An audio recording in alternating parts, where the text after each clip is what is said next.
Speaker oke bang? Oke. Mikrofonnya oke ya? Mikrofon udah. Oke, selamat malam. Ketemu lagi dengan kita di Tamrin 10 Podcast. Malam ini kita ada tamu kedatangan dari Chef Rizal. Selamat malam. Oke, Chef Rizal ini founder ya? Founder, pembangun ya? Pembangkit. Boleh. Untung nggak pembangkang ya? Betul. Ini founder Warung Boy. Di mana logonya nanti bisa dilihat, kita tampilkan logonya. Itu mirip sekali dengan Ya, jangan sebutkan, nanti viral. nggak apa-apa. Jadi kan mereka langsung nuntut ke sini. Oh, boleh. Kita Ya kan? tunggu kedatangan. Nah, viral tapi tutup besok gitu. Jangan dulu dong. Oke, kita ngobrol-ngobrol santai aja Bang Rizal ya. Siap. Nah, dari sisi pakaiannya aja udah bisa dilihat memang. Ini namanya Cep. Oke, tetap kita juga berpesan untuk teman-teman yang nonton, tetap jaga jarak, jaga kesehatan ya. Oke, langsung aja Bang Rizal. Kebetulan Bang Rizal memang adalah salah satu tenan di Tamrin 10 Food and Creative Park juga. Ya, tenannya nomor berapa, Bang? Nomor 36. 36. Letaknya dekat musola dan di sini kebetulan memang spesialisnya steak ya, Bang? Kita di sini mainnya makanan milenial. Makanan milenial dengan orang kolonial ya. Iya, pastinya. Gimana sih dari awal bukanya si Warung Boy? Di mana lokasinya? Warung Boy season pertama itu ada di Raden Saleh 1, nomor 15A, Jakarta Pusat. Oke, Di sini oke. ya, kurang lebih cuma 15 km lah. Itu naik apa tuh? Naik motor. Oke. Itu Iya. di rumah atau nyewa? Itu sekarang pertama kali itu di rumah. Di rumah. Jadi rumah orang tua, kita sulap depannya, garasinya satu mobil, kita ganti dengan warung. Oke. Dia bisa makan tiap hari situ. Oh ya mending lah. Boleh. Boleh lah. Sambil kita menemani makan siang. Iya, biar ruangan agak sempit tapi menghasilkan. Tidak gitu. sempit juga. Enggak, maksudnya ruang keluarganya jadi sempit kan Karena dimakan. kita ke bawah dalam. Oh. Terus dulu memang backgroundnya kuliner atau waktu katakan kuliah nggak bang? Kuliah. Kuliah jurusan? Kuliah jurusan masak. Apa itu? Jurusan tata boga. Tata boga, tata patisserie. Kita di kuliah itu emang ada jurusan-jurusan tertentu. Jadi ibaratnya itu di food and beverage lah. Kasarnya seperti itu. Oke. Di sana kuliah, akhirnya kerja. Oke, Seperti biasa, seperti orang bener gitu. Itu kuliah berarti backgroundnya memang kuliner dari dulu memang ya. Iya, emang awalnya Sebelum kuliah bisa masak? sebelum kuliah belum bisa masak. Ketertarikannya kenapa? Karena dulu waktu sekolah Hmm. kita ingin keliling dunia rencana tanpa dibayar. Kenapa berpikir gitu? Zaman itu orang yang bisa masak bisa keliling dunia. Karena masakannya itu bisa dibeli ke mancanegara, kita bisa loncat karena masakan. Jadi zaman waktu itu pas SMA itu ada cerita kalau orang bisa masak, dia bisa keliling dunia. Oke. Membawa masakannya itu keliling dunia. Oke. Seperti halnya sekarang rendang itu kan nomor 1 di dunia. Tuh. Jadi dengan inspirasinya bisa kayak masak gitu. Rendang itu otomatis itu bisa keliling dunia. Terjadi nggak? Terjadi? Enggak, buat Bang Rizal. Oh enggak. Oh, enggak. Enggak terjadi. Enggak terjadi. Berarti salah dong filosofinya. Karena waktu itu keluarga saya mempunyai filosofi, biarpun kita makan tempe, kita bareng-bareng. Itu sebenarnya bahasa halusnya nggak usah kemana-mana lah. Pas kemana-mana di sini aja. Oh, gitu sih sebenarnya. Gedein rumah Iya, gitu iya. kan. Terus kalau tamatan kuliah ya, tamatan itu apa sih gelarnya? Ahli media kan D3. Ahli madya. Ahli media. Nah, terus tadi dari kuliah, terus tertarik masak, langsung buka usaha? Enggak, Nih? jatuh dulu. Karena waktu itu ada case. Ceritanya waktu itu saya kerja di suatu tempat gitu kan. Orang tua meninggal, yang ibu gitu. Akhirnya ibu udah didaftarkan untuk umroh. Udah bayar, segala macam udah bayar semua. Akhirnya karena ibu meninggal tidak ada yang menggantikan. Emang ibu udah buka usaha? Belum. Oke. Saya masih kerja. Oke. Pas ibu meninggal ya udah, akhirnya saya udah kerja tuh. Baru kontrak 3 bulan di satu hotel di Jakarta. Akhirnya ya udah, bokap bilang, "Lo mau berangkat umroh nggak? Gantiin nyokap." "Boleh." Langsung izin deh ke kantor, ke hotel tersebut kan. "Pak, saya mau ambil cuti nih, unpaid leave lah, nggak dibayar, nggak apa-apa." "Oke, boleh nggak?" "Boleh, tapi kamu resign." "Ya udah, Itu Pak." mah nggak boleh namanya. "Ya udah Pak, saya Nggak resign boleh. aja." Resign dong. Saya resign. Hmm. Berangkatlah umroh. Hmm. Pulang umroh itu di sana kepikiran pengen punya usaha. Inspirasinya di sana? Dapat dari sana. Oke. Pulang ke Indo, ke Jakarta, 6 bulan saya nganggur. Nggak ada kegiatan. Masih bujangan tuh ya? Udah punya anak 1. Astaga. Iya. Oke. 6 bulan Orang nekat nganggur. ini. 6 bulan nganggur. Akhirnya sisa uang tinggal 50.000 waktu itu. Iya. Nah, 50. Ya, akhirnya kita bingung. Malam-malam ya udahlah, saya coba bikin donat. Saya bilang. Ya. Akhirnya kita bikin donat. Saya bikin dari jam 7 malam. Subuhnya istri saya bilang, "Ini donat mau diapain? Tolong dijualin deh." Di mana? Kamu malu nggak? Titipin ke tetangga warung-warung? Enggak, katanya. Oh ya udah, subuh udah jalan. Sedangkan kita nggak punya kotak waktu itu. Kita pakai alas apa adanya, tutupin, taruh. Anak saya bangun, "Ayah, mau dong donatnya." Saya bilang, "Nanti ya, tunggu." Oke. Ditaruhlah itu donat. Oke. Di salah satu nasi uduk, warung. Nggak laku. Nggak laku. Sisanya Agak sedih ya ceritanya. Iya, agak sedih emang. Nggak laku, sisanya ada 4 kalau nggak salah yang nggak laku. Oke. Balik, malah kita seneng. Kata anak, "Alhamdulillah." Oh, ada sisanya ya? Ada sisa donat. Kita bisa makan donat, ayah. Gue makan donat. Lebih ke nggak enak atau nggak laku tuh gimana sih? Lebih ke sedih sih sebenarnya, gila gue bilang. Dan itu gue jual donat itu juga nggak untung, gue jual rugi. Ya rugi. Gitu. Akhirnya kita sampai punya 3 sampai 6 tempat. Iya. Naruh nitip. Iya. Pagi, siang, sore, terus begitu. Hampir berjalan sekitar 1 bulan. 1 bulan hidup dengan seperti itu. Dengan hidup seperti itu. Astaga. Akhirnya saya punya kotak. Dengan bangganya gue bisa beli kotak donat, tau nggak? Dengan bangganya. Gitu. Udah peningkatan lah sedikit. Peningkatan sedikit dari 50.000 gitu. Iya. Akhirnya bisa beli susu. Dari situ udah mulai pelan. Akhirnya kita cobalah. Ya udah kita bikin warung. Namalah Warung Boy Raden Saleh. Oh, lah modalnya? Modalnya dari donat itu. Dari siapa? Outlet. Dari donat itu. Dari donat itu dapat? Iya. Oh, dapat. Dapat. Oh, tapi di rumah tadi bukanya? Di rumah bukanya. Oke, di rumah bukanya. Pelan-pelan kita buka. Oh. Dari ada 49 menu, sekarang udah tinggal 9. Dari 49? Iya. Kenapa berkurang? Karena sekarang seleksi alam. Lebih laku itu? Ya, jadi saya waktu itu buka pertama kali Warung Boy, buka dari jam 10 pagi sampai jam 12 malam. Yang laku cuma 1. Oke, bagus. Ayam. Itu berjalan selama hampir 3 bulan. Sakit rasanya. Tapi tough ya? Lama-lama itu turun. Tadinya stoknya berderot, panjang, ujung ke ujung, 49 macam. Modalnya juga kan makin gede ya? Iya, secara kan gue tukang masak gitu. Iya. Gue bikin aja semuanya apa yang gue bisa. Iya. Ya laku syukur, gak laku gue makan. Iya. Lama-lama 3 bulan kan enak juga makan itu terus gitu kan. Mulai cari menu yang lain. Akhirnya lama-lama tuh yang itu katakan lewat itu snack lah itu ya. Makan berat. Kok makanan berat tadi donat kan? Ya itu kan donat udah gak dijual. Beralih ke makanan berat. Akhirnya kita tutup donat, kita lari makanan berat. Memang basicnya sebenarnya waktu kuliah ataupun belajar masak itu fokusnya kemana sih sebenarnya? Makanan apa sih? Kalau yang namanya tukang masak atau chef itu dia harus bisa semua masakan. Semuanya? Ilmu dasarnya apa? Bumbu? Ilmu dasarnya itu ya tergantung sih. Kalau dia belajar dari kuliah didasarin. Dari bumbu, dari semua dikenalin. Kita nggak ngerti nih, kuliah tata boga itu memang masak terus atau gimana sih? Seminggu praktek, seminggu teori. Ada teorinya? Ada. Apa? Teorinya ngecap gitu? Gimana sih? Makanya coba sekolah dulu. Ngapain nih? Ya terus berarti dari tahun 2000 berapa tadi Warung Boy berdiri? 2015. Berarti sudah 5 tahun. 5 tahun. 5 tahun dan berjalan. Stabil ya? Stabil. Setelah lewatin masa sulit sekitar 3 sampai 6 bulan itu udah mulai stabil. Cepet dong kalau 3 bulan. Ya. Sekarang aja kita udah buka dari jam 11, jam 2 tutup.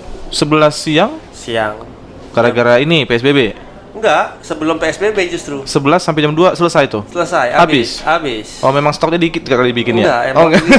Kirain Emang hanya clear. hanya 20 porsi gitu selesai udah tutup. Enggak, gitu. Makanya di situ baru kita bisa realize Ah. kenapa orang-orang kayak legend kayak Bob Sadino dia bisa jalan-jalan ke mall pakai celana pendek. Hmm.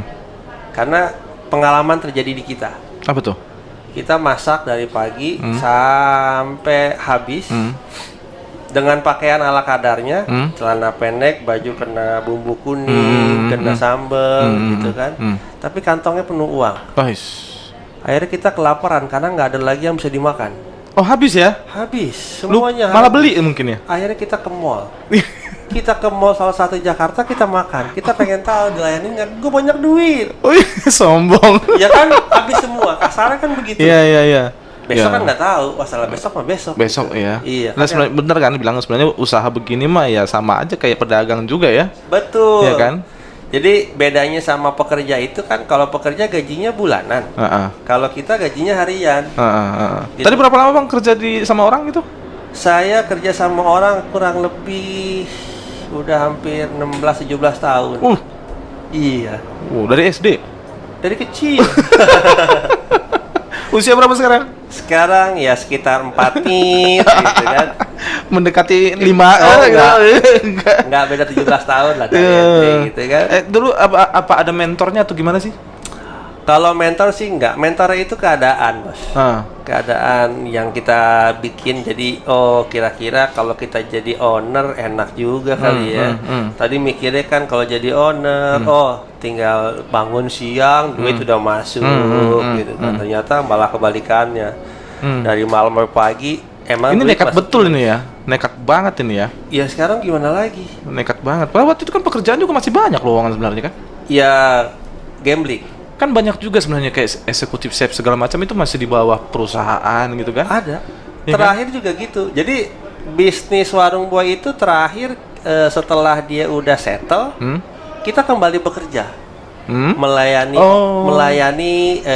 orang-orang yang minta tolong terutama. Gue punya restoran nih. Iya. Tolong bantuin Jadi gua konsultan ya. Jadi konsultan Iya. ataupun kalau dia bisa hire dengan gaji yang worth it ya. Kayak kemarin di Singapura itu. Ya. Yang mau ke Singapura gara-gara PSBB nggak jadi. Nggak jadi. Sempat dipanggil mau ke Singapura loh. Singapura. Jadi konsultan loh. Iya, betul. Buset. Bikin pabrik juga di Manado. Itu apa? kemarin. Makanan Sunda juga? Oh, enggak. Oh enggak ya. Kirain buka makanan Sunda di sana. Enggak. Nah, terus dampaknya, Bang. Sekarang gimana? Apalagi di Tamrin kita baru buka tanggal 15. Apa sih dampaknya nih? Sebenarnya sih kalau kata Terutama ke usaha kuliner lah. ya, kalau usaha kuliner sebenarnya bagi pekerja itu yang kerja terutama sekarang ya disyukurin aja. Karena sampai detik ini lu masih digaji sama orang. Bagi karyawan. Bagi karyawan. Kalau kayak kita Iya, pengusaha iya. ini kita harus menggaji orang. Nah, kan lebih berat kan? Lebih berat. Malah mikirin perut orang daripada perut sendiri. Nah, sementara kan di sini pandemik ini orang jalan jajan. Iya, Susah. hemat. Orang jadi hemat. banget gitu. Kalau bisa mah masak sendiri di rumah, mie instan Betul. kayak apa kayak gitu. Tapi kalau kita nggak wake up, kita nggak berusaha dari sekarang, kapan lagi? Gitu. Terjadi PHK nggak di Warung Boy? Nggak Nggak ada. PHK. Selama PSBB buka? Tutup. Tutup. Nah, kita Itu rumahkan aja. digaji apa nggak? Nggak. Oh enggak, tapi mereka terima lah ya. Berarti mereka juga ini karyawan lama sebenarnya. karyawan lama. Dari awal ya. Iya. Jadi ngerti banget lah ya. Udah ngerti banget sama sistem yang ada di Warung Boy gitu kan. Ya nggak apa-apa deh Pak katanya. Turnover karyawan nggak sering. Itu aja dari awal. Nggak juga. Terus kita terutama tentang Tamrin, mungkin yang di Raden Saleh berarti di Jakarta Barat ya? Jakarta Pusat. Jakarta Pusat ya? Iya. Oh, udah pindah? Udah. Oke, pindah di Raden. Berarti itu lebih kepada makanan berat. Kalau di Raden Saleh Makanan itu Sunda. kita masakan Sunda. Itu season 1. Jadi kalau season 2 yang di Tamrin ini kita harus ganti cerita seperti film gitu kan. Iya. Ini season 2. Season 2. Season 2 ini lebih ke makanan yang gampang gitu. Emang ini gampang? Iya. Coba gampang. bilang nonton makanannya apa aja coba. Makanannya itu kayak kita punya stick boy. Oh, itu gampang ya? Gampang. Oke. Makannya di mangkok gitu kan. Ah. Makan. Bukan stick murah ini ya? Bukan. Stick Kualitasnya sama? kualitasnya sama. Sama stick yang ada di luar. Pinggir jalan? Enggak. Oh. Boleh dicoba. Iya, saya udah pernah nyobain. Oh, pastinya. Enak, apalagi sausnya. Alhamdulillah. Kemarin kentang itu ya, 2 saus kan? Kentang 2 saus. 2 jenis saus itu ngeblend Ngeblend jadi itu satu. asin dan pedes. Iya. Wah, itu Ini juga pecah sekarang dong. yang Ini apaan baru, nih? Ini katanya sih Ini jagung. lagi in-nya itu sekarang makanan Meksiko. Meksiko. Ya. Jagung. Ya, itu jagung dibalut dengan Apa Cheetos. Oh, Iya. pengen makan. Jadi Cheetos itu kita blend Ini buat jadi apa nih? satu. Jeruk nipis. Jadi sensasinya beda. Ini uji coba nih. Enggak, cobain aja. Ini sama. Ini nggak pedas. Kan ada orang yang suka pedas. Ini ada- apa? Itu pedas. Oh, ini cabe. Iya. Oh, nanti. Tapi dalamnya juga kita kasih sentuhan-sentuhan yang pedas-pedas. ini bisa juga. dibilang ya. Ide murah kelihatan mahal. Sekarang itu kita, Berapa nih? Hah? Berapa? Murah. Berapa? Nanti datang kunjungin boothnya dong. Kalau nggak gitu nggak seru. Ini kalau di puncak ya, Hah? dibikin begini, Wah, rame. enggak dikirain orang mahal banget ini. Bukan. Rame puncaknya. Biasa kan kalau di puncak cuma Karena kipas-kipas sekarang doang. itu kita butuh inovasi-inovasi. Basicnya dibakar, Basicnya direbus. direbus, Iya. kasih potato. Kasih saus, Ini bukan dilumurin keju. saus, atasnya kita kasih keju. Aduh, mulut saya mulut orang timur sih. Wih, nanti kalau dimakan itu harus bedepetan gitu. Oh gitu, oke. Sampingnya lap Kita- langsung. Kita coba. Nah makanya, tapi kalau tamrin memang yang utamanya kayaknya steak ya, Kalau ditamrin daging-dagingan. Iya, daging-dagingan sama sedikit-sedikit cemilan lah. Ini masuk cemilan nih. Masuk cemilan. Ini berat loh bang. Berat. Enggak berat, bobotnya. Iya, berat. Berat, betul. Bobotnya berat. Ini makanin aja kenyang kali. Kalau orang-orang diet vegetarian cocok nih kali. cocok, Iya kan? bisa. Karena di tamrin kan orang itu datangnya fast moving. Iya. Cepet. Iya, cepet ya. Saking cepet sih nggak kelihatan. Ser, ser. Gitu kan. Itu mah nggak ada yang Makanya datang namanya. saking cepet kita tonjol set. Nih lah, cobain dulu. Itu namanya nggak ada yang datang. Jadi signaturenya di sini lebih ke Kalau di sini signaturenya lebih ke Asia lah. Asia. Masakan ya. Asia. Asia keju-kejuan. Asia, keju, bisa tomat, bisa Oke. semua bisa lah. Ya sebenarnya ini separugada sebenarnya. Ya, kita sekarang di sini harus bisa baca. Nah kalau orang-orang yang pernah ke Tamrin sebelum masa PSBB, Chinese food itu ini Chef Rizal ini, yang bikin rame itu waktu Imlek segala macam itu dia nih. Terus ini datanya pernah apa nih Bang Rizal? Kenapa? Pernah kerja di situ? Di mana? So ya, dulu pernah di. Nggak usah disebut merek lah ya, ini nggak usah lah ya. mereknya. Terus ini pertanyaan yang biasa untuk chef nih, di rumah masak nggak? Masak. Istri masak nggak? Masak. Terus Jadi gini, eh, kalau di rumah itu kadang-kadang kita kalau makan buat istri, buat anak, kita yang masak. buat istri buat anak Kalau kita yang mau makan, istri yang masak. nggak masak sendiri? Nggak bisa makan, Kan bos. kan lebih tahu dengan selera. Iya bener loh, katanya orang kalau masak nggak selera malah ya. Nggak selera. Ini gue suruh makan, gue nggak mau. Iya. Karena- Tapi kalau orang masak dengan hal yang sama mau. Gitu. Mau. Lo yang masak ini. Apa? Bedanya apa? Beda gitu? tangan. Gue udah tahu rasanya. Ya memang beda tangan, tapi kan Jadi kayak kalau bikin apapun gitu, kalau emang rasa bisa beda bisa lah, dengan komposisi bisa. yang sama. Karena hati yang bicara, bos. Astaga, ini filosofi masakan. Betul. Agak ribet ya. Jadi gue itu kadang-kadang ya punya tim. Ah, Tim gue masak ah. makanan. Gue mau bikin ini dong, tolong bikinin ini gitu. Oh Misalnya, gitu. tolong Padahal Bang Rizal bisa bikin. bisa, tolong bikin ini dong gitu. Datang ke gue cobain, itu gue makan kok sedih, gue bilang ini kenapa nih masakan gue jadi sedih, kan lu bingung kan lu, gue juga sedih bingung, gue panggil anaknya, cicilan saya banyak pak. Oh beda, iya benar. Jadi ngaruh, psikologis ngaruh, Mempengaruhi ya. ngaruh. Jadi sebenarnya kayak pelukis sebenarnya, ada artnya ya. Ada. Chef itu ada artnya ya. Begitu dia datang lagi marah-marah, suruh masak terus. Kenapa? Iya, Kok suruh masak terus? biar reda. Makin stres dong. Enggak, begitu, tim kita begitu. Ini kerja paksa nih. Iya, lu lagi ngapain? Wah, gue lagi bete nih, lagi bad mood gini, gue usah masak deh. Oh, ya udah, lu masaknya terus. Oh. Gitu. Akhirnya masakannya jadi bagus. Karena dia tertantang. Udah dikasih duit tadi. Enggak. Enggak boleh kasih makan aja terus, boleh. Berarti di rumah kayak gitu sistemnya ya? Sistemnya kayak Kalau gitu. Mariza lagi pengen dimasakin sama istri. Iya. Whatever itu enak apa enggak? Whatever, kita makan pasti. Oke. Gitu. Kadang-kadang Iya. juga kalau kita di restoran gitu kan. Saya berpikir kayak gini loh sering. Apakah chef itu di rumah juga masak? Masak. Di kerjaan juga masak? Karena pintar masak ya istrinya ngapain masakin? Jadi sampai satu saat itu kita menciptakan menu itu dari rumah. Kadang. Makanya Oh suka, gitu. makanya suka kadang-kadang ada Ya. filosofi chef itu kadang-kadang Oke. ini masakan dari hati. Oke. Padahal itu dibuatnya dari rumah biasanya. Oke. Terus rencananya gimana Bang Tamrin meramaikan? Meramaikan Tamrin itu sebenarnya tidak susah-susah amat gitu kan ya. Tapi dengan tantangan kayak kondisi sekarang ini, Iya, tantangannya kan sekarang gimana caranya kita bikin revenue biar naik gitu, tapi nggak boleh rame gitu. Nah, kan kalau ada keramaian takutnya nanti di Oke. shutdown, itu sebenarnya nembak saya. kan saya repot gitu kan. Iya. Kalau Oke. saya bikin rame, ya Ya, saya yang shutdown nanti. nanti di shutdown kita repot. Repot jadi ya udah pelan-pelan aja lah ya. Pelan-pelan. Pelan-pelan aja. Yang penting jalan terus. yang penting stabil dulu lah. Begini Iya. keadaannya begini dulu gitu kan. Stabil. Oke, itu nanti kalau teman-teman yang mau ngelihat ini juga bisa sebenarnya di sini bisa kayak coaching klinik gitu kalau orang mau coba masak stick belajar gitu Bang ya. Boleh, Nanti boleh. mungkin kita bikin eventnya kali ya. Bisa, tapi jangan rame-rame ya. Ya Ingat. nggak boleh, Ingat, nggak jangan boleh, rame-rame. nggak boleh. Misalnya 1 orang dan 2 orang selanjutnya berjarak 20 meter lah gitu. Oke. Kalau mau bikin kursus juga boleh. Iya, makanya Kursus kilat. ya online juga bisa kita bikin kayaknya. Boleh. Nah, Ide ini baru. hal-hal kayak gini yang sering Hal-hal sama Bang baru. Rizal saya tektokan itu dapat ide karena kebetulan beliau memang chef ya, chef ya. Yang kebetulan chef jadi saya banyak masukannya lah. Ya, terima kasih orang-orang Tamrin memang smart sih. Tuh, Oke. smart. Jadi ini mau dicoba tapi nggak enak kalau makan di sini ya. Nanti apalagi seret nggak ada minumannya. Oh betul. Oh, betul, nanti kita pesen dulu. Ini kayaknya pasangannya lemon tea nih. Oh iya, Iya tapi kan? kalau ada air putih juga bisa sih, Nah, tapi sehat-sehat kan aja ya. belum ada yang mau datengin ke Ini sini. menu baru? Ini menu baru. Menu baru. Baru Oke. launching. Harganya nanti lihat di Instagramnya. Harga Ada ya? Ada di Instagram, ada di langsung di booth. Oke. Tapi sementara seminggu 2 minggu ini saya taruh di booth dulu biar pada datang. Oke, siap.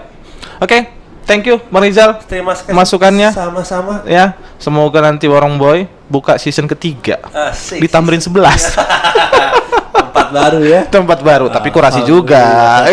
Kurasi Oke, thank you teman-teman. Terima kasih. Udah nyalasin podcast singkat kita di Tamrin 10. Sampai ketemu lagi di podcast selanjutnya. Selamat malam.